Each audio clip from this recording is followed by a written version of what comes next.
They told Julia he never landed. No wreckage, no survivors, no goodbyes. But 5 days after James vanished, she found his name on a flight manifest that had never been made public, hidden under an alias, next to symbols she didn't understand. That was the last she heard, until today. Because now, you'll learn what really happened to James Carter, and why Zone 8 tried to erase him. It begins 40,000 feet above the Pacific. James wasn't supposed to be on Flight 712B, but someone made sure he was. A woman had approached him the night before at the terminal coffee shop, casually spilling a packet of sugar onto his sleeve and saying, "They know what you did in Caracas." He didn't respond. He just blinked once. That was all it took. He boarded the flight without telling Julia, not because he didn't love her, but because he knew. This might be the end, and in some ways, it was. 10 minutes after takeoff, the captain made an unscheduled banking turn. The flight attendant locked the cockpit door and walked down the aisle with a clipboard marked Z8. Passengers began falling asleep, not naturally. Gas. James held his breath, pressed the emergency oxygen, ripped out the tracking chip behind his ear. They didn't think he'd remember protocol. They underestimated him. Because James Carter wasn't an analyst. He was one of them, a ghost. And this was a cleaning operation. He awoke in a sterile, windowless compound. Zone 8, you've never heard of it. You're not supposed to.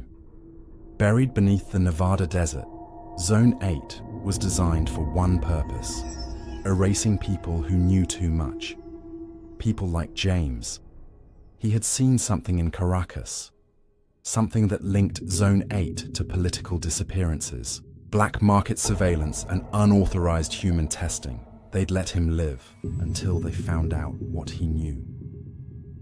Now he was inmate 8R17, fed intravenously, interrogated, broken.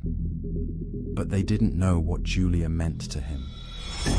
Every time they asked about Caracas, he thought of her laugh, her hands in the garden, the way she said, "You're always looking for the missing puzzle piece." So he gave them nothing for 89 days until he met the boy. Room 27B, 12 years old, eyes like frozen lakes. The boy said nothing, but when guards weren't watching, he slipped James a folded napkin. It read, "They'll move you at midnight to facility fee. No one comes back. Run." That boy saved his life. At 23:48, James dislocated his own thumb, slid out of the reinforced cuffs, and silently broke the guard's nose with one controlled strike. He carried the boy out with him, but the boy said, "No, go, I'm the distraction." James hesitated. The boy smiled. "She's waiting for you." That was the last time he saw him. James surfaced in the Mojave 6 hours later, starving, bleeding, free. But Zone 8 was already scrubbing the trail. News broadcasts said James Carter was declared dead. Julia's calls were tapped. His face was marked as a national security threat. He couldn't go home. Not yet. So he watched her from afar. Once he saw her through a crowd in San Francisco, holding a bouquet at the edge of a train platform. She was crying. He nearly broke then. But he knew Zone 8 still had eyes on her. If he showed himself, they'd erase them both. Instead, he hunted them. One by one, James located former Zone 8 operatives in hiding. He leaked files to anonymous sources, published manifests under coded names, and he waited until last night, when Julia received a second email.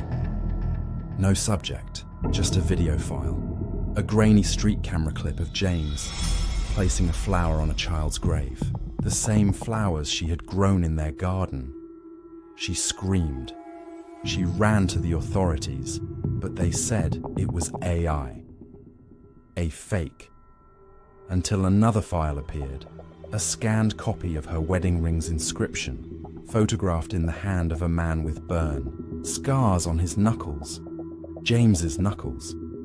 She didn't sleep that night, and this morning, the phone rang. No number, just silence. And then, Zone 8 is gone. I'm coming home. She dropped the phone. When she opened the door, he was standing there, older, thinner, eyes tired, but alive. They didn't speak. They just held each other for 7 full minutes. Then he whispered, "I promised I'd always come back." She said, "You're late." He laughed, then broke down, crying. They buried the past together that evening, deep in the garden, under the tree where he had once carved their initials and free from the agency.